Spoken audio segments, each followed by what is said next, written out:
Praise the Lord. Hallelujah. Bia le tu la. Yeah. Tuma pe le o tu ron lava vi ing. Ne yo o fa vau lava. O le tatu poklame ne Yesu fa malolonga. A poponga ne o tatu poklame. O le Yesu fa malolonga ne aso lulu sumatasi o mati lua fe lua sumaleon fa malulu ate le tatu poklame ana nafi. Tuli mai taimi ono nisi o fongotanga sa anga ia ti ai ono nei whanau fo mo lato wa o onga ia ai te liuma ia wale tu sai mare taimi ono wa le o whaatasi fo ilfutia manu mele ia le ngata fo ilea o fina ngalo ma to wha ai lato sa wha fo ina fongotanga ai o le rata to amata si stalo anga pa ia lo mato so sili Wala au ia te oe mātu te mo lia lava o. Mātu te le mawhai au se mea pe a noa malau a fionga. A fio mai se e talatalaina.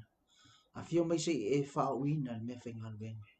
A fio mai se e whamatalaina. Ile roloto ma le lau tele o au a fionga. Ina ia manino wa malama ai o mātu te ngata. Ia au a fionga, pa ua au a fionga. Tustusia ia au e mwhai ai ona mātou wola ai. Ia anga le mai pa i atu o i lava se tasi o whapena o na whaalungu mai. Whamanuia atu o e le atua, le ase upu, ia whapena na ia aina ilo na fina ngalo, ia anga le lei oe. La tau fo i olo whapena na whaial whaiva o le whaasoa i lunga o penga ta whailangi. Ta mātou te ilo ai le whai ngofi. Ai mawhai o na mātou whaia o no le fisosoani mai o e whamanuia atu ia te i la tau. I lato umo fa ma'u o lato teimi ma ona o lau a fionga pa ia o fionga pa ia uma lava na e whetala iai e le ia se afu pa ua ele au no ma le sila whanga oi ia mātu te wala au fo nei fo inga luenga mātu te whaia e le whaia fua ia tu mau ia tu elvi inga wha mangalo mai fo i le atoa wha mangalo le mātu se mo mātu wang sala na Yesu amene vi ia le tua Fatalo fatu lau sunga le teitai po lau sunga le fatonu lau sunga Mike Beretta ia ma le whaletua mene no fo ialo fatalo fatu fo isio matu tama ia pasta fiu walesi o lo whapenana e sila e fo pe ia i tai au o ulia fiafi so se taimi o whapenana nga ia tu e tamavi ia le tu e le loto fo ima le nau ta inga o le tama ia fionga le tua fatalo fo i le tamata i tai ia wao le kalesia sunga po le sunga le bishop e lia tawai ia matu te alofa tele ia te oe tamata le tonu o lo iai pēr wha malolonga iai pēr manuia o le atua i lunga o lau sunga ia anga le lei fo i le atua i po kalami fuafuanga ia o baba aia te fo i mo le Easter i ngai whanau mo lato camp ia whatalofa atu i au na le atua ma i lato o lo whaasoa ina ia le afiong pa ia le atua i lunga o penga te whailangi maua mai fo i le nei whaasoa ia anga le leile atua ma fisosoa ni atu fo ia te oe le lava so tātou atoa na o le anganga pa ia me whaion tātou whaiani me uma i le poto fo i pe o afiong pa ia o wani manatu te ngata poto i le poto po malosi so na malosi ai tātou wha moe le anganga o le atua o ia a mai ele mea moni ma le ato atoa e wha matatala ina ai anga afiong pa ia pe ia o la Yesu Kiviso a fio mai le anganga o ia le mwhai ona ia tu e fisosoani na te whaalau te leina ma wha te leina ma taitai le ngata o le whataitai whaasino whaamanatu whaailoa ia te tātou ia na fionga pa ia whatalofa at fo i se tasi o whapena ona maua maile nei whaasoa o le Yesu whaamalolonga ia fiafi o asunga fua i le asfareile i le ono i le fitu i le afiafi ia e whaamalolu atu toi whaamalolu atu toi whapena na toi avatu malu puenga i lo fina ngalo ono le mwhai ona whaatanu ina tātou po kalame anafi ono wale mwhai ona whaatanu ina ono nisi o po kalame ma fofuanga le ma alufia ia le ala lea na whapena ona le whaatanu ina i tātou po kalame a ole a tātou wanga ilo le upo le atua o le ala a tātou toi fo i tua pe ono whai atu i le asonga fua tātou po kalame i stemi un tātou toi fo i le ono le po kalame raso le aso farai le vai aso tuana ele i mawhai ona wha mai eina ona o wha le tonu masini ma po ma la au lo wha pena ina telefoni ma laptop ai o leia fiafi ia le la ma fau ia si le wha tea mai loa nei vaenga le toi ia ai wha alu peta ai wha awawa lele ia pe a tai au pe au lia le fina ngalo le tua tātou te au lia tai au la ngau ka a whai atu ngi se yo kai au ia ai le tu sa man fina ngalo le tua ngi ke ua anu ngā ngesi ki anga ia ngau whapere ia wo pepelo hai o pule le tua hau tātou a fina ngalo ia i le tua ia ngā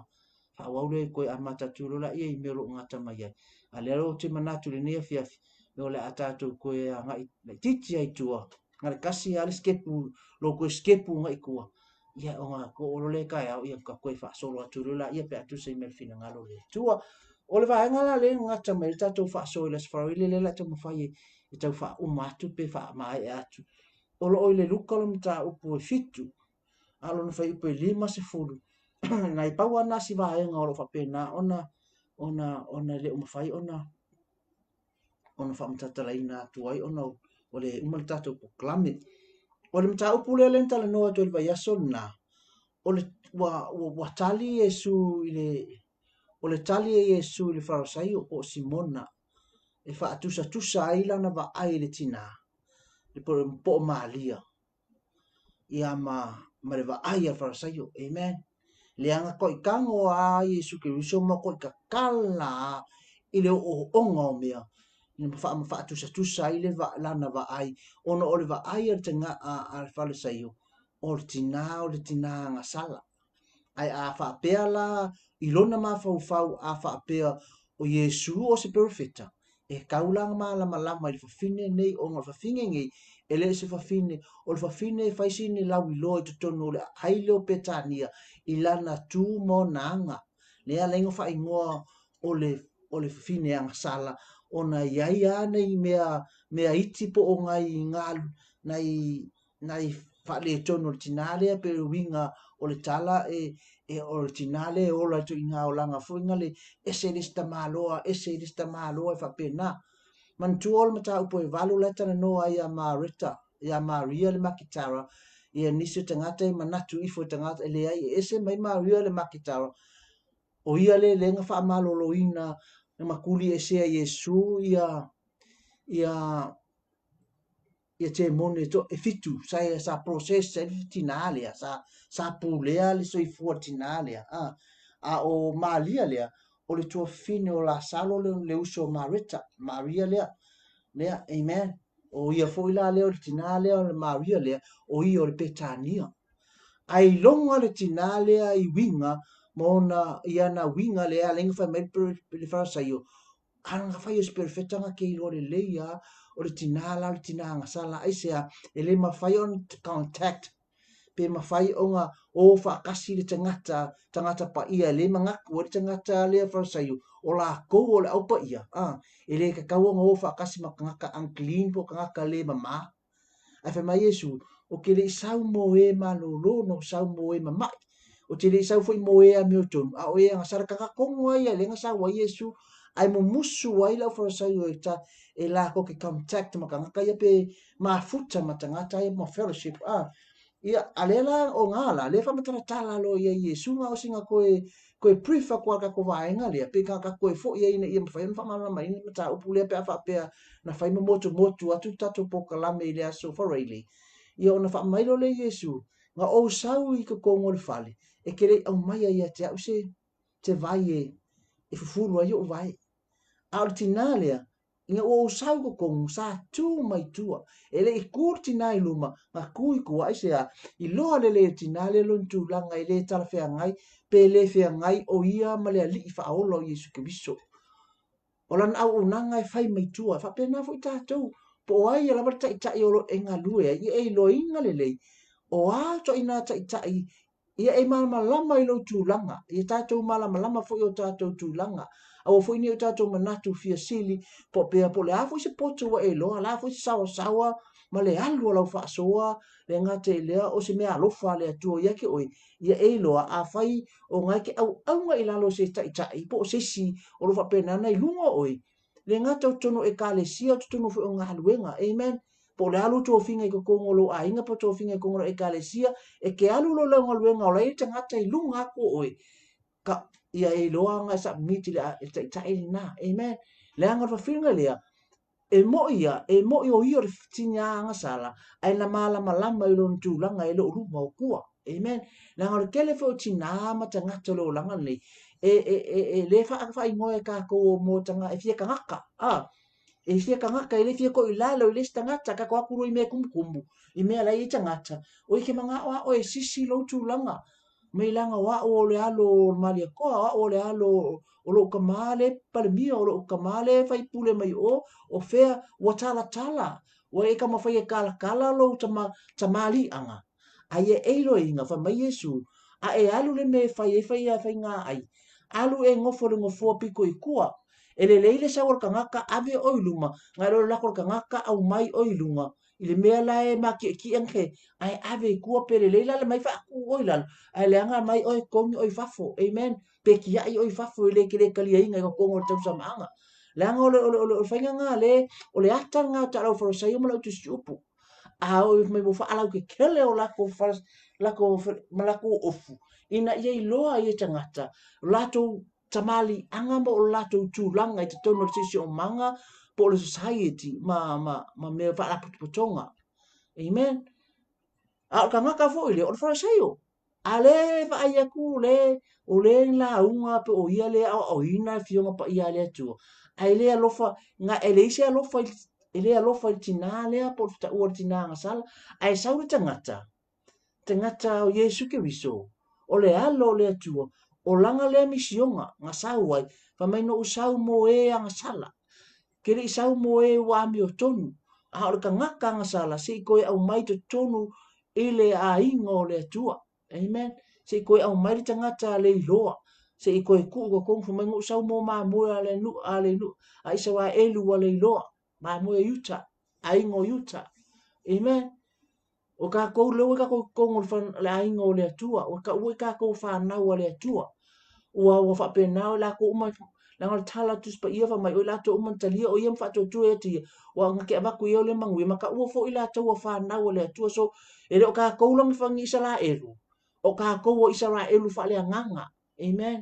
o fa na wa le tua la nga o le ku o apro amo fai na fai fea ngai nga ma le tua so o le ngu la isara elu le sa a maka mai ele fa na wa le tua a inga o ka kala ele ku fa mai ngo makangi e su ma le lium fa mai lola ia wava noa waka wava ngoa fa kanga mo ka uma so le la wava la aulia lo oile le tangata ese waka ko yai ko kongu ole ainga ole atua amen man tore tala tu spa ia fa mai ole olive vau ma le olive ma fa pi o tato ole olive vau fa pi ina amen le kalanga paulo o le olive vaha o whaapine le olive whanua. E kipi le olive whanua, o ngā sulu o ela i o le olive vaha. O ngā taila i e peka o le dropping. Le whai e lau whapoanga. O le mea la le whai, man tua o ngā kipi mai, o le la ngā kipi mai, e ke le koe ola la o le la au le olive vaha. Ai man kua la a sulu i, o lai whanga mai lalo ele root, lai whanga mai ele o ngala au maha o le olive whanua o le atau Israelu o manuia lesa ia Israelu le waka ko iai whaatasi waki ai ese le o ngala au ki ai ese le a po o lo tangata tuai po o lo tuma wanga tuai amen o mea sa ka ko wola ai tuai o ka ko tako tala anga mo tato ngafa kuai Wale ko iai mea ngā, a lewa ka ko suru le la au ke le po le la au le o le olive whanua o Israelu, o ka ko connect la ia apura amo manuia lenga ko ele ko ya apel amule wa fanga mai ka ko mana tuo ki pimoku mai aka ko mai ole la aula ale wa sulu ima masai sai ai ole manuia la le fa ole fa nganga la la aula la le e fa fanga mai le la autu la aule ku so ole aka nga ole manuia o Israelu le wa manuia ai o e manuia ya ai e manomia le ave ese mai o tangata tu ai pe ave ese mai ya ko mai o ka ko kupunga mai atanga loa o le ka ko ku ka ngaloa le wa e o ai tangata wa a o ina fiong pa ele tu sa fai foi ma fe ma tangata la tu te folo inga la pe ngola wala to wa a o ina o le atu o sa mo le tanga loa i o tai tonu ta to i a tanga loa o le tato o tu pe tai ina o sulu ia tato i ave o talale le io nga moli mai e missionare i mai Pertania mai la tu sa o mai er tala le to no tato watu na au mai ai o le atu o Israel amen le atu la le o tato fai fe nga o ka ko fusi fa kasi o ka ko mafuka fa kasi le ngato o le atua a olona alo Yesu Kristo ma le nganga pa ia le la ka ko ia le taimi o le nganga pa ia o lo ka ko mafuka fa kasi fa mai o le nganga e sili aku nga laka le nganga na ilo sesia e ive no ko o kilo mo kilo pe fa kasi sa fa nga ka nga ko fusi mai lo fa na ma lua mafuta ma lua e be ke kang fa wo mai lo fa na e le sili atu na lata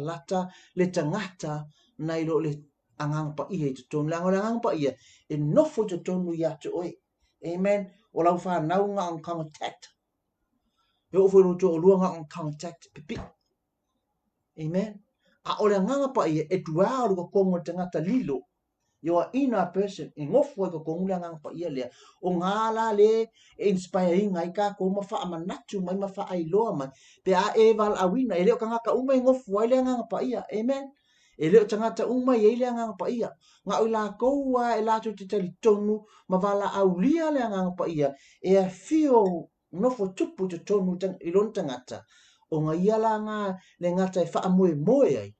ai faa sino me Yesu Kristo a fio i fole anga lo anga le nga ki faa mamla mainga nga ki faa lau keleinga nga ki soang e tatu te talo foi tatu te talo le anga pa ia amen tatu te talo foi tatu te talo le nga pa ia ka ko ke mo mia le nga pa ia e kai mi uma amen le o ga ulau ke le ka ko ka upu ona o te fa matalaina o le va ai al farsaio ma le fa matalaina Yesu ke viso fa mai o sau ko ngai ke a mesa va fine le ono lo mata nga e o nga luenga fa au ona le nga to le apa vai a o le solo vai a le solo ai a au a fe medical la Yesu o lo fine le ele o solo anga ia fa nga ina lona la wao me ta ua ia te ia le ngata ona fo lau fonga ona loifu fonga a o lona la wao lona lea lau mua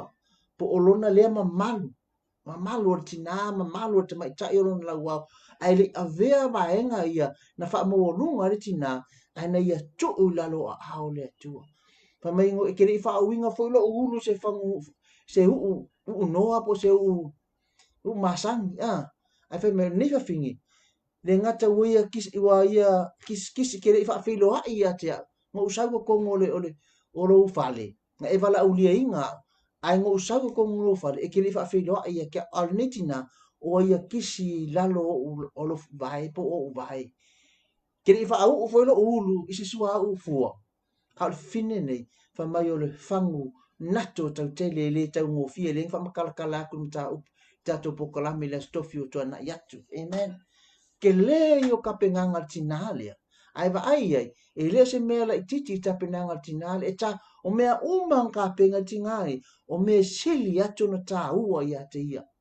a o mea ye sili ta ua ia te ia wonga me mi loa ku u ilalo o au Yesu Kristo mai le maununga i mea ia fa sili ilona mafau fau ma mea yes e ola i me ta ua ia te ia a ua kango ku ulalo a Yesu e fa pena fo tato o ainga fa na o Kristo le leitu la o a menga fa siri ke o a fo me fa ma urunga ka ko kango ku ulalo Yesu e fa ma tau langa mo ka ko li fa olo Yesu Kristo amen ele vale a tato ngaluenga fa tino mai o tato roto le ale tapenanga o le ale mea le kokongo loko e fai ai se mea po le ale ta ua ia te oe e tu ua i lalo o au Yesu Kiriso o me sili o na maulalo i luma o roa tua a ke loa oe o ngā si i mai ai oe le atu e luma le fai mai ele le Jakopo e whānu fai mua humble yourself before the Lord and the Lord will lift you up Jakopo e whānu fai se furu ngā fai mai e wha maulalo i le atua o ngā kangole o le kua sikia o ilunga. Amen. E wha pe ngā lea kartina lea. Even o i o fini anga sal. Ai na ia langona ina le wha maulalo. O le ka e la le whangu ala pasa po le whangu sili le nka ua. Le kingi whangu. O le ato o le loto wa nuti mo moia. Ua malepe. Amen. Ua malepe e se i wha sa sala le manongi lea. O le manongi lea. E na manuia e tutonu o le whale lea. Ai whai ai le wha au le tanga i le tina lea. Amen. Dia la ele mata upule ka fa tam fai fa so ko le fiafi ni ile fai upule lima sefulu o fetala ya tu o ie le fa fini ua e ola i lo fa tua ina luia oe male manuia upule a Yesu ina wa umana fa amala mala maina Yesu le ke leo le kalasi le po le numi le ma fa fa o fa sayo o le la fa ku Yesu o mangalo ngasala ai le ngata le farsa yo a ka ngaka fo ile nga ko kongore ai nga le afia filia le nga invited le nga o Yesu nga invited le nga o Yesu le nga invited farsa yo ko kele tanga ta sa invite o le la i maka ngaka o le fa alunga o fa mangalo Yesu tinga fa mai o mangalo o ngasala amen le fa ye lo man fa ta o mai o ai mangaku a fa pe o le ko a fa pe e lima se launga ai ka la fuori se ngaka ai lima se funu ai ka la o isi dia tu o isi dia ku nga lo fa pe wole ma fa no tungi e fa ma nga lo tanga tai o nga tu pe fa me lo fa se yo kus pe ya o le pe ya o le ka nga ke le nga la ai ka la fu tanga ta le ai ka fu ma se lau nga fa me Yesu me sa o ka la fa pe nga mo tina fa sa nga lo fa ki nga le ua ma nga lo nga sal a lo ku le upo Yesu ke viso ua ma nga lo nga sal ai fa mai ua fesili ngia e te ngata ia. Ta ngaka i ko ngā whasa i le neitang ia Yesu. Pe eise malu si anga ia te ia e ngā ke wha maangalo i ngā iang sala ta ngata. Amen. A o ia Yesu ko ngā whale le e le i loa e le o mama lama ta ngata i le ta ngata le tautala. Amen. O le iei maso o Yesu ke viso o le o Yesu na so. A o tangata lau te le o le la ko ke fesili ngia le tangata lea e tautala ma wha amanga luina a sala. Amen. O le mea fo i le ngā lele e nungi e tangata. O le a o ina le tuspa ia po le a o ina i le teto nunga yuta ia. A choose. Le lato teto nunga i ele mesia. Na e kala ngō fa mai perfecta e mai mesia. O le fo i le kala ngō i la kou e iei le mesia. A lewa saul mesia, a ile o mawhai o na wha amalama mai no la tau loto makali kongo i o la kou loko. O le kangaka le langa ko whakarikali iai. O le kangaka kongo le la whakarikali, le la whasanga, i le la whai inga whakasi. Le la whai aku tangata e onga, e iei le pule, tau wharo, te divine authority. A le kari kongo ai. Amen. E fo iskai mea ka kuka ko ke launga inga upu, a e me ka ko ke kari kongo ai le ngalue le ngangapa ia. E fo iskai me ka whapena. Amen. Kako ke loa le atua i ke me kako siringi ai le pule le atua i se mea. Amen. Al mea ngai ka ua kako fellowship ma le ngangpa ia. Kako ke malama i le ngā luenga, i le ngā lue mai o le atua. O le nganga lea, o le nganga lea o le atua. Ngā ke whamatala ina, pe ngā ke moli mawina le tangata i ngoi a Yesu ke viso. So se ngā lue mai la le nganga i ko kongo le kalesi. O le ase me wewa e kua ngā lue mai tutonu e whaai loa ai pe reveal mai kaka ingo ia Yesu. O le ngā lue nganga le nganga pa ia. O le whamamama inga ia ke oi le ka ngaka le ingo ia Yesu ki viso. Amen. La ngai moli maule nganga pa ia te ngata ingo ia Yesu ki viso. Me la ngā lue mai Yesu i ko kongo le kalesia. O le ngā lue nganga o le whamakala ki whaalongo inga e au mai e le nganga pa ia le ka ngaka lea e maha losi e loko i le te ngata lea o Yesu ki viso. A lea la e kalangoa ki Yesu wha mai wa maangalo wanga sala. Alua e wa maangalo wanga sala. Ai fesili ngia e te ngata wai. La le mea lenga lako fesili ngia o le o iai se malama lama. E le eise malama lama. Me ta apelo no le se poto. Le ai se poto. Amen. Le ai se malama le tangata lea. Nga onga lako kau kala e malaku fa mai e ia ile mesia fio mai. Ai le loa. Amen. E fa mai tala tu spa e fa mai ngengu o nga onga kau kala mai nga onga bevi mai meta ta mai ya o lako lomu. A lako nuku mawa. Amen. Sometimes o ka ko fa penga fi ka ko. E loka apo fa alunga ko le ke vai mo ele la va o e taia mai nyau luenga. Ia nga lako la ia nga fa kingo lo vi inga fa kingo nga luenga. A wale iso loto. So ka ko sa ilinga fa mai tans pa ia. Mai o la ko mai ka poi mai la to uma tapua I tau tapua ile nganga a to mar fa maoni. E ke mi ka ko ke vai ai. Ai ongo sa ilo vai ongo sa ifo lo vai. Ai ka ko sa ili le tu ile nganga a to mar fa maoni. Me nga ya linka ko le mamalama linga lue mai o le nganga pa ia. Manga lue mai le nganga pa i se fa I lo tangata le Yesu Kristo. E ke le mamalama mai langa ka ko ke le o iai tu tonu o le fellowship po le po mafutanga lea a oi male anga pa ie malosi ai e malosi ai ka ko ka ke malama mai me le fa mingo mai amen nanga ye me tupitu ekalesia ai le mafainga malama mai tanga liskaka amen me nga e mo mi ele nga o le poto malama the spirit of wisdom and understanding e ke lo ai fa makala me ku kupu tongu ile taimi nanga ye ke me ngalue mai le ki apolo e fa se ma fa fote ngata fa perele oi o le mea lea amen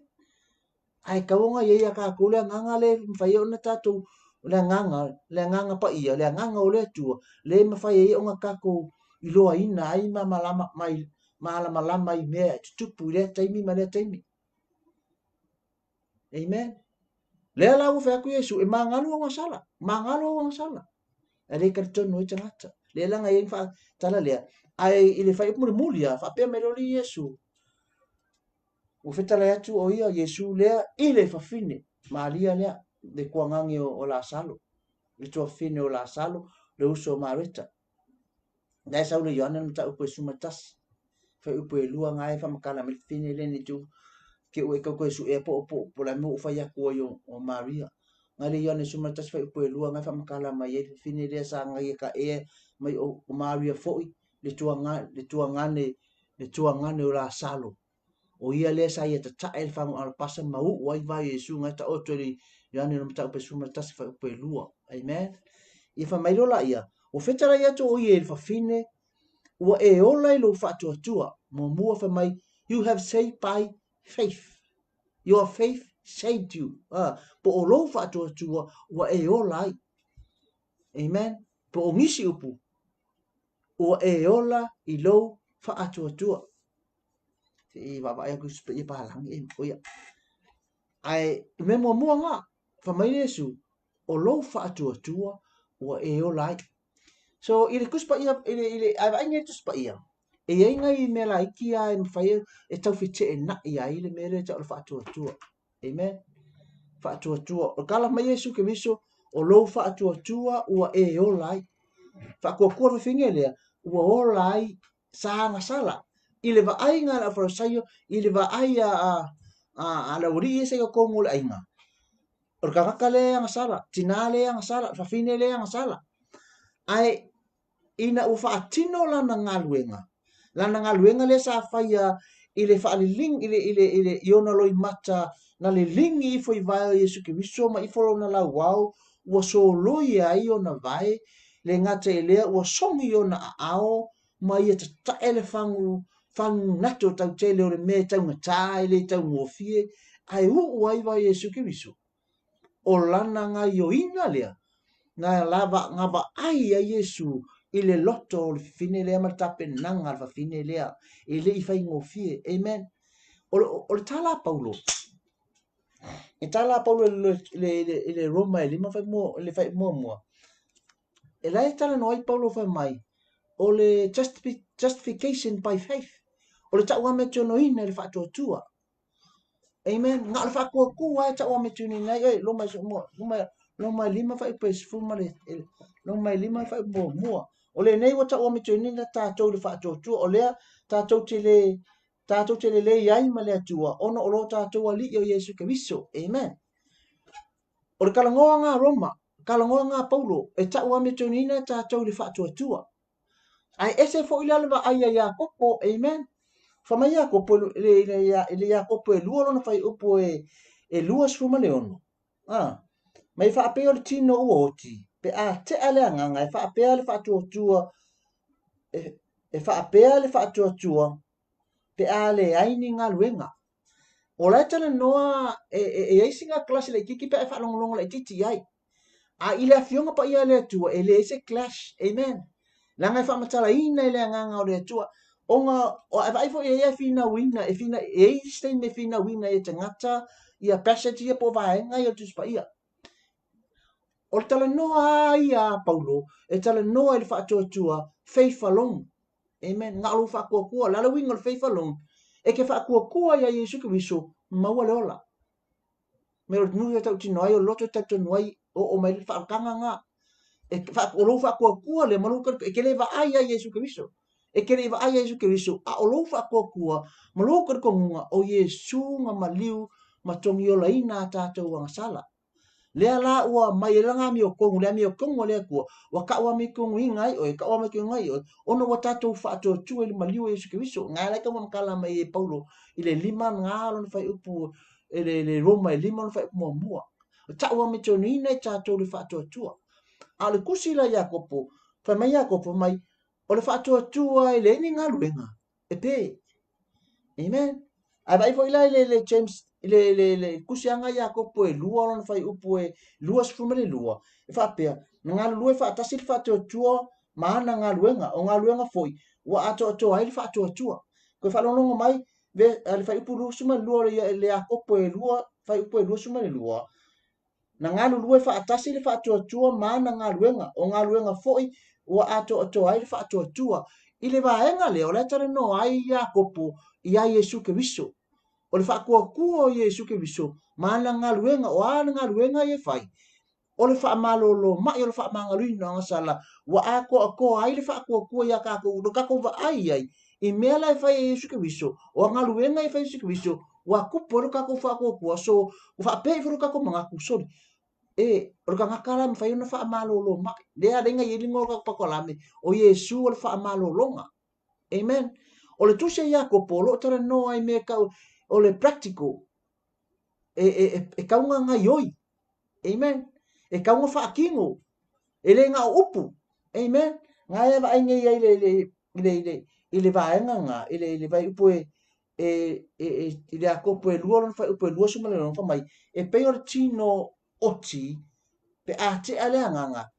a oki tangata, o ka akia le tino tangata body, ai a me i le ngā, alu leo le anganga i lunga o lango le anganga o le mea le atua. Amen. Ai ka oko mai a le mea lea, lau pe, woti kulou. E le koe move, e le koe ngai oi.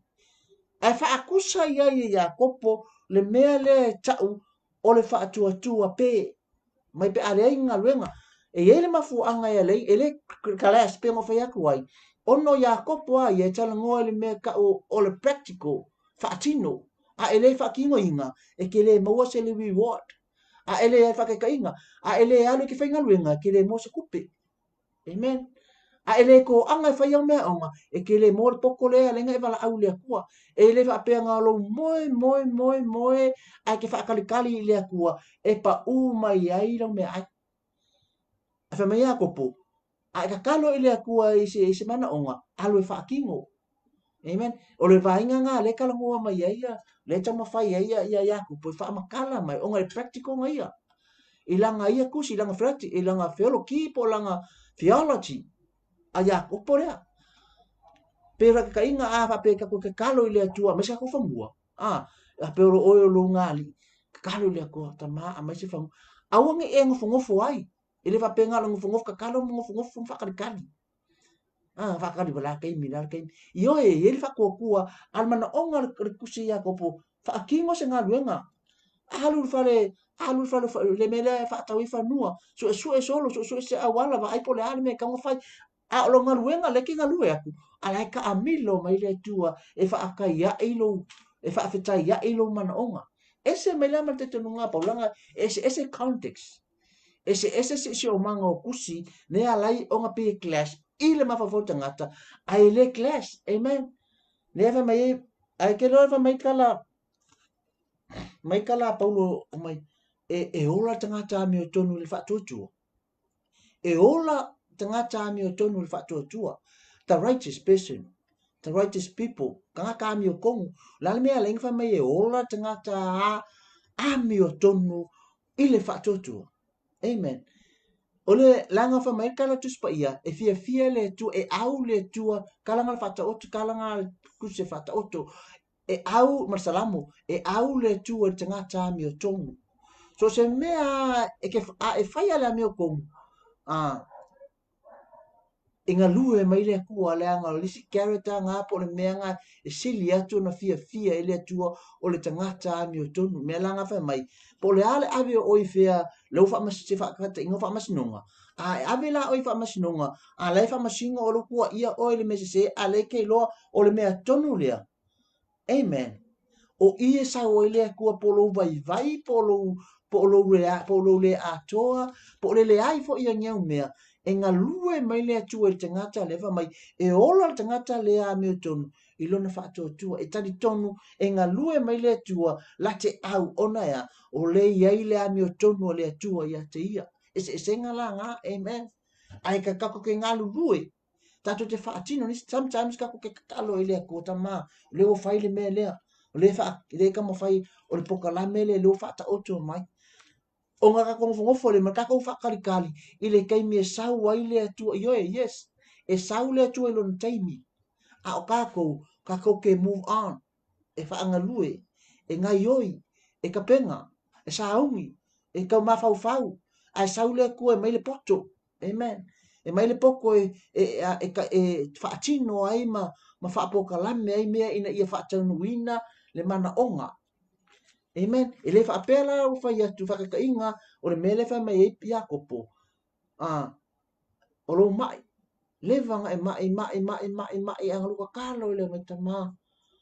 fa malolo mai ya iswafo Yesu Kristo iswafo Yesu Kristo iswafo Yesu Kristo iswafo the mighty name of Jesus the mighty name of Jesus heal o fai mau poka lame heal ane marie ngai ke ai me ai le kaunga e ai ngai ke lo sa ili fo pe ke alu e vai po le fo mai alu le fo mai vai le fo mai o nga mai le fala au ke mai au ke alu ka la se amen alu le fo mai pe fai au exercise amen fai au sai fai fa tinos pokalame le ase pokalame ke lo e mai le tu ke e fa pokalame ai lo mai le e awala mai le tua amen me nga fa me ia kopo ale nga luenga le sfatu ale se a per fatu tu pe le nga luenga amen e il fa malolonga pe tala mo ka po amaka po kolam e il fa malolonga sa o ya le tu fa malolo nga fa ya ko fa malolo ai ai fo fa malolonga e alu o nga lue le awala o wa ko ngoi o le tu e ki nga lue a uska ka kero ka ko e ka ko kele manga o alu po kalame nga ai nga ka ko fa kali e ma sa o fa malolo amen le e langa e per va nga mo per le sika ko kalam e tolu ko inga a wala fa malolo nga le tu e le ko va ko ke mi pe fa pen mi si ko ai ka ngo ko su e atu amen e kolu a wala sa wa le tu le fa malolo nga ko ro ku mo mo ala ko fa ro o le sau le fa nga ai nai o le fa malolo nga fo nga le fa le mai o i tono le kalesia fa malolo fa tu o ngi ko alu sum kaula sia a fa pesa e alu kaula sia a fa ku le la ona le tu o e malolo le so fa Yesu ko fa tu te ton amen fa ko kom kar kom o e fa malolo ma e fa malolo nga e ke alu fa mai a mai fa la au ka kalo le ko fa nga me ia e ke malolo ai le ngata fo i leo la au mo meo herbs ka ua ia ka ko fo i herbs fa nga amen le fo te me lo fa penana o fa nga ina ia me yo herbs o ke ingo ai par kong fa tu nga lue me o le tu fa malolonga ono me ia o me na tapena i le tu mo tatu tino ina ia e nga e anga heps me uma yo lo fa pena ai au ke alu kaula sia fai me langa vai le vai malea vai o si vai ngai sa o mga luan fa ke mong amen ia vi ia le tua fa mai kala Yesu Kristo o lo fa tua o e o lai o le sila Yesu pele ko fa makala ku pule fa tua nga ye ki me lai ke e kau kle sai kangaka a o le va ai le nga va ai Yesu Kristo o le va ai le tau va ko fa fitina le o lana nga luenga ele o le va ai ko Yesu Kristo le sila Yesu Kristo nga va ai ele ka o me yang ka penga tinale o me sili na ta ua ia te ia a ua ia tuuina i lalo a o Yesu Kristo ma awala na fa atino ai le ngata o awala na fa akingo ai ma me ia fa atino ai nga luenga ai sili nga sila fia le atuolo no tu ke lo oi po le ala wala nga luenga ngai fai le a o tatou fa atino nga wa tatou tute fa lo tatou au auna i le atuo a sila le atuo o tatou loto o le me sili nga makau e foi te me tatou te kako kako ke o fa ngai kako mo le vi inga manga oi e avatu le vi inga me foi langa ya lenga tala no ai le kala le o woni pe tala tu spe me ne manatu tanga pe ele o ngaluenga i mita se tas amen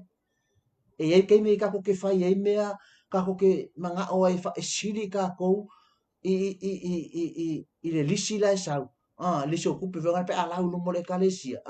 e ke manga e la wa mai mo lo ingoa mo lu nga lo ingoa ai ele o le lot ele sa ole me le se le motive le fa ya amen ele anga amen a ole atu si le loto e fai le mea fai fa le tau langa ave le tu mai lo loto ele ka wele kuale le quantity amen o le me manga o ele tua the quality o le quality o lau skaulanga i le atua. Mea nganga lenga sisile fongo e fi le tina, le ku Yesu le tina, the best of the best. O le mea sili le ingo i kongo nongo loko, nganga lue mai makapenga mai e fai le taulanga lea. Amen. Ke longo o le tina nga lako e baku la folanga sengi, nako e baku lang kaulanga, pa mai Yesu o Yesi. Melo le kala Yesu mai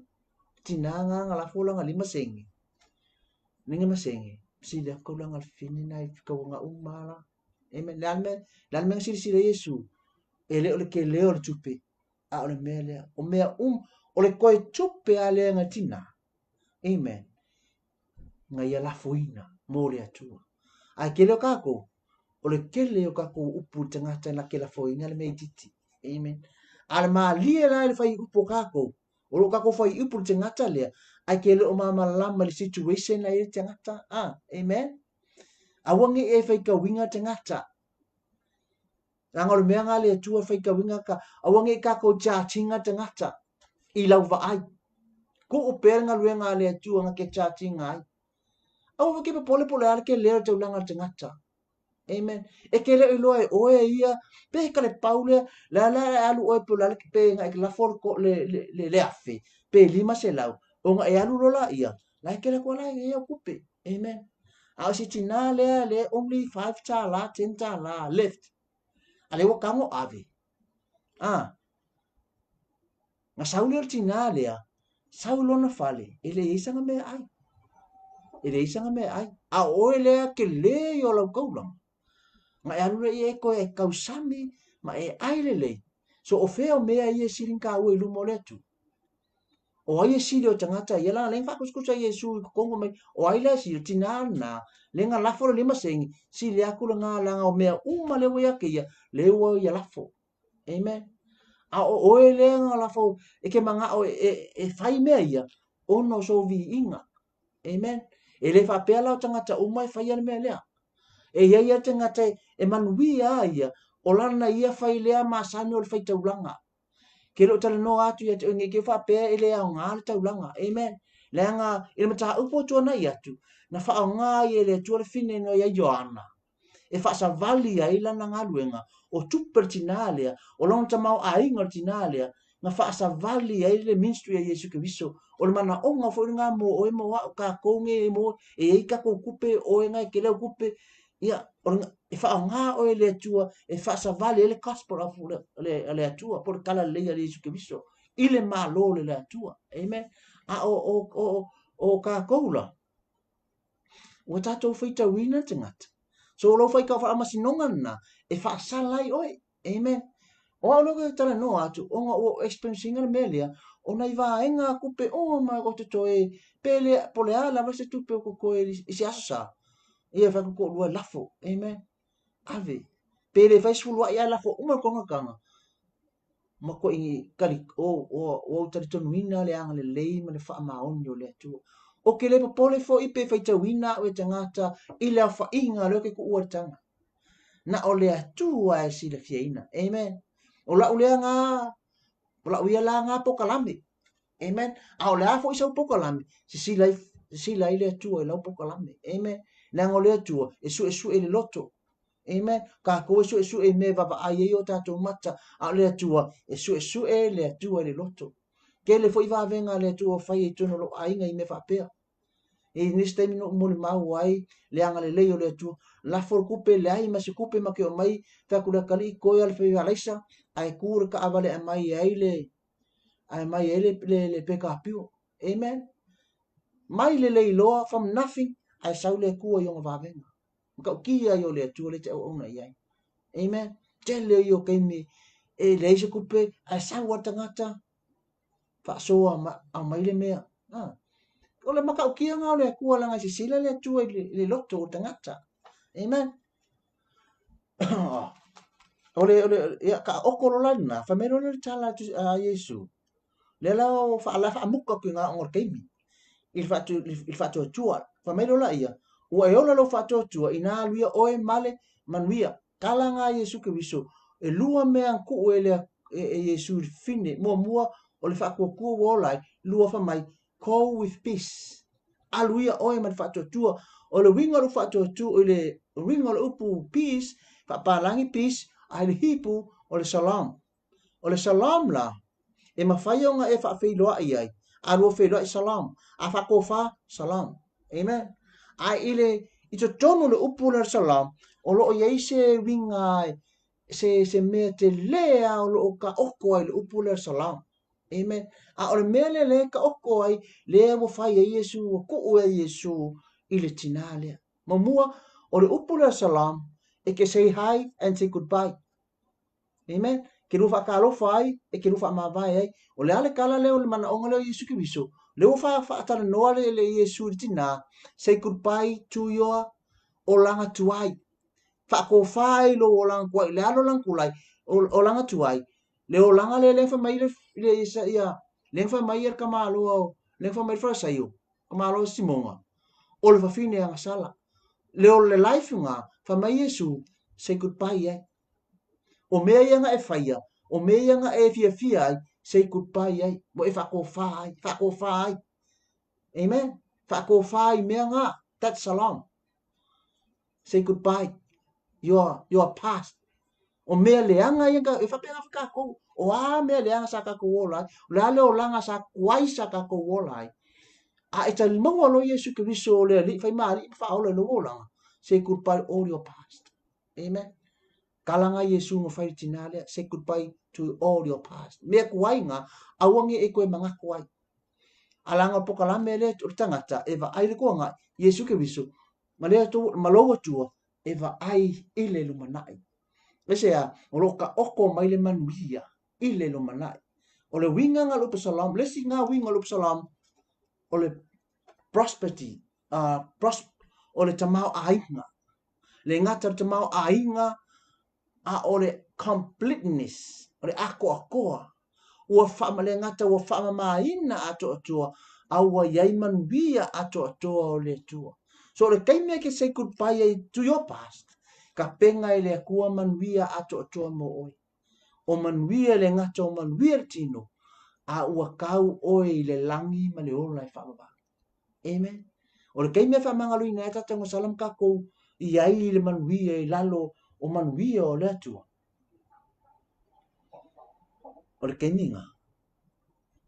Ua kako ka penga ai kako e Yesu ke viso. e ala le maliu ma le toitu ua kakou karikong faakokua i le faamai ai Paulo o le faatuatua o le faakokua kakou ke ola ai amen ninga fu amakaka amata o le kakou faakokua le ngā e le ai saugaluega nga o lou kau talitonu ai lou loto o Iesu Keriso nga maliu o Iesu Keriso nga magalo ai o sala o Iesu Keriso nga tongi o laina tatou nga sala o nga kakou maua lea o le manuia i le langi salam amen o le manuia atoatoa o le faamai e lē ko iai se tangi e lē ko iai se tigā o kakou loi fofoga e soloi e le atua amen faamai e lē ai se la a ona fofoga e malamalama ai amen le salam nga le faamai call with salam say goodbye to your past ai faasagaʻi i ou manuia ua kapenga i le atua lo aiga le feʻauga mo o Iesu Keriso o ia o le faamalolo le ngata e malolo ai lo tino ai malolo ai lo agaga faamalolo ai le fine lea ua ave ese ai lona tuanaʻi ave ese ai lona tuanaʻi ai faamalolo ai i mea agasala ma mea leaga uma ai fokuaʻi le manuia o le lagi le ngata ua iai le atoatoa o le atua i le tamaoaiga o le filemu peace and harmony alai iai ma le tamaoaiga atoatoa o le atua e amata i le tino nei ai taua i le lagi ma le ola e faavavalu faamanuia mai le atua e toe lenei afiafi o le a se manaʻoga ua e faalogologo le afiafi nina o Iesua ma ua i le filemu he salam o ia o le filemu Jehovah salam o le atua o le filemu nga o lou faakuakua i ai a mai e le atua o le filemu lolutu a mai e le atua o le faamalologa a mai e le atua o le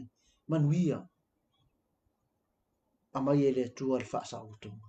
e faasaʻoloto ai oe e faasaʻoloto ai ia agalei atu le atua paʻi atu le agago le atua i se mea faapena ona e faalogologo ai le afiafi nei ala o tatalo paia paʻi atu paʻi ane paʻi ifo faamamalamaina o loto o tagata ma lou aiga i le afiafi nei le aiga o le faatuatua i latou mafai ona maua mai lenei pokalame ia agalelei atu oe soasoani atu oe i le tamaoaiga i le poto ma le mafaufau ma le mamalama ala i le agaga paia ina ia faalauteleina ai lo malo le a se manaʻoga paʻi oe tali oe i le suafa o Iesu Keriso amene ma amen tatou filo ia taeao i le tulai ono anga i le tulai fitu tatou pokale masani o le Iesu le faamalologa faafetaitele mo le su mai faafetaitele foi le faalogologo mai faafetaitele lava oe lea na mafai ona maua mai sina minute po o se kone foi i lenei pokalame ia alofagia i le atua faamanuia tele le atua ia te oe ia paʻi mai foʻi faamalologa ma le manuia o le atua ia inei afiafi ona Iesu amene ma amene to God be the glory forever and ever amen